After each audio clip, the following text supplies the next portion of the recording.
To Afghanistan, at least 13 US troops and close to 60 Afghan civilians have been killed in a suicide bomb attack near Kabul airport. The twin explosions took place as dozens desperately tried to escape the country. The scene has been described as a massacre. We have reporters covering this story overseas and in Canberra. First to US correspondent Michael Genovese. Michael, the US president has vowed to hunt down those responsible. Yeah, Lizzie, good morning. They were powerful words followed by a powerful pause as Joe Biden honoured the 13 US soldiers who were killed in Afghanistan by these dual suicide bombings. One of those bombs detonated outside a gate near the Kabul airport. Dozens were killed. More than 60 Afghans have died in this attack. Another bomb exploded at a nearby hotel. Terror group ISIS-K has claimed responsibility for this. Now, they are an offshoot of Islamic State and they're based in Afghanistan. Here's Joe Biden talking about that group, ISIS-K, a little earlier. To those who carried out this attack, as well as anyone who wishes America harm, know this: we will not forgive. We will not forget. We will hunt you down and make you pay. Now, the president has doubled down on his approach in Afghanistan. He's willing to send even more troops into the country to get this mission sorted. The scary part to this is that the Pentagon is saying that they are still operating under that risk of further terror attacks, and that's what is expected. Lizzie? Michael Genovese there in the United States. Let's go to federal politics reporter Jonathan Kersley now in Canberra. Jono, the Prime Minister spoke a short time ago.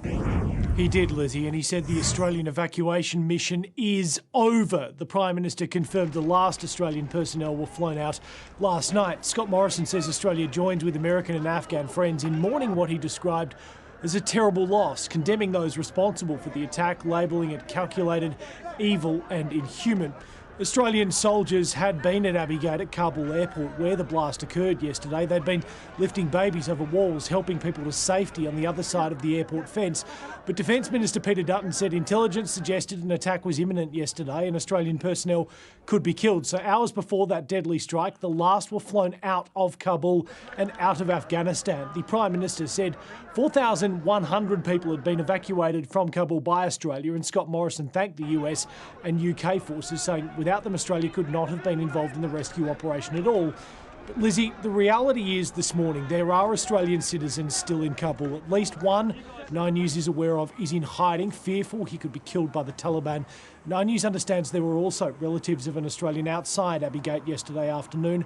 Their welfare this morning is not known. And the Prime Minister has conceded the chance of Australian citizens or visa holders leaving Kabul on a US or UK military flight is now slim. To be honest, the opportunities for that will be very restricted. We're in the final days now with the United Kingdom and the United States, and their priority will obviously be on their tasking. This is the grim reality, Lizzie, of what was feared for more than a week. The evacuation will end and Australians will be left behind. Their fate, sadly, uncertain. Jono Kersley there for us in Canberra. Well, students in New South Wales will be back in classrooms before the end of the year as the state recorded 882 new local cases of COVID. Charles Croucher joins me now in the studio. Charles, this I guess comes as a big relief for a lot of families struggling with home learning at the moment. Huge relief, Lizzie, but it is still a little way off. The state government confirming face-to-face classes will resume at some stage this year. It will happen all by the 25th of October, and that will flow through till the 8th of November, which is when all students will be back. The HSC has been pushed back till the 9th of November. It comes on a day when 882 new cases were detected in New South Wales. That is significantly down on yesterday. Of course, yesterday was the highest day of the pandemic, though, so you would hope and expect that it would come down. Two more deaths, sadly, a man in his 60s and another man in his 80s. It was a record day of vaccinations in New South Wales as well, which will please the Premier and indeed please everyone, health officials, they work for that. But 80% of those new cases were in Sydney's west, with particular focus on Camden and Penrith that are now on the cusp of drifting into those LGAs of concern, which would bring in more restrictions if that happens. Now let's get to the school issue, because it's one that's playing on everyone in New South Wales. All school, the first classes go back October 25th, that is Kinder and Year 1, staggered from there, HSC November 9. A special day will be set aside for teachers to get vaccinated, because they want to see as many, if not all, teachers vaccinated before schools return. Now, any area that would come out of lockdown, if that were to happen, and it doesn't seem likely at the moment, but in the future, if an area comes out of lockdown before that date of October 25, then the schools would go back when they come out of lockdown. Similarly, if there are areas that have a growth or a particularly high rate of infection after that date, then students could go back to home learning. This will move and will change as we go into that month. Masks will be strongly encouraged for primary school aged children and required for high school aged children. That becomes its own task in the future. Here's the Premier speaking about it today. Face-to-face learning will commence from October the 25th.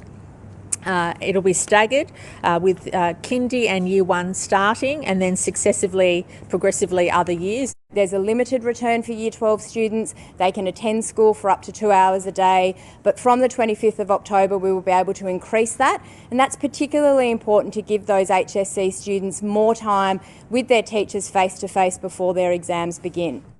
So it's been a tough period for parents at home that are teaching from home. This gives them some certainty that when they're going back. One other thing of note, with those 882 cases today, New South Wales has now recorded more COVID cases throughout the pandemic than Victoria, and indeed through any other state in the country. Yeah, there is a lot. Thank you, Charles. Well, Victoria is still on high alert as the number of mystery COVID cases stubbornly remains in the double digits. Here's Isabella Stashkovsky. Another day of high case numbers here in Victoria. 79 new local infections, and concerningly 26 of those are mystery cases. A little over 50,000 test results have been received. That is down around 6,000 from the previous day. Here at Albert Park, at this testing site, it has been a rather quiet morning, and authorities will want testing numbers to go up over the coming days. Vaccination rates have again been high for the state, just under our new record. But we still don't know how many of the 79 have been infectious in the community. The Premier, meanwhile, has claimed young symptomatic people are waiting too long to get tested, in some cases delaying it by more than a week. There are concerns people aren't isolating following the swab too. It's unlikely lockdown will lift next Thursday. A dramatic shift would be needed. The list of exposure sites is now creeping toward 900, and we have 660 active cases. But Australian Open bosses are already talking about what next year's tournament will look like. Still months away, there are discussions of a bio bubble for players to allow them to exercise, while spectators are also being considered. It's possible those attending would either need to be double jabbed or show a negative COVID test before entry. And the thought of spectators at the tennis next year in summer providing some light at the end of the tunnel. Children aged between 12 and 15 are being formally added to the vaccine rollout from next month after the expert panel, ATAGI, recommended they receive the Pfizer jab. Live to Politics reporter Eliza Edwards. Eliza, how soon will kids be able to roll up their sleeves? Well, Lizzie, vaccine bookings for this age group will open from September 13, and this will be a huge relief for parents because Delta is affecting children more than previous strains of the virus. The nation's expert panel on immunisation, ATAGI, is recommending the Pfizer vaccine for all children aged between 12 and 15. This comes after the TGA approved it for that age group, and the Prime Minister says this paves the way for some families to book in and get vaccinated together. On the 13th of September, then people will be able to make those bookings. Now, principally, I would see that happening especially through the GP network, and that provides the opportunity for family vaccinations, for the family to go along together across those age groups. State and Territory leaders will discuss the rollout for that 12 to 15 age bracket at this afternoon's National Cabinet meeting. And after a week of tension over the pathway out of the pandemic, experts from the Doherty Institute will brief premiers on updated modelling. This shows that even with the high case numbers in New South Wales and Victoria, it's still safe to stick with the original plan to reopen the country once 70 and 80% of the population is vaccinated. The Prime Minister will be hoping leaders reaffirm their commitment to that plan, but it's unclear if he'll get that agreement today. Lizzie? Eliza Edwards there in Canberra.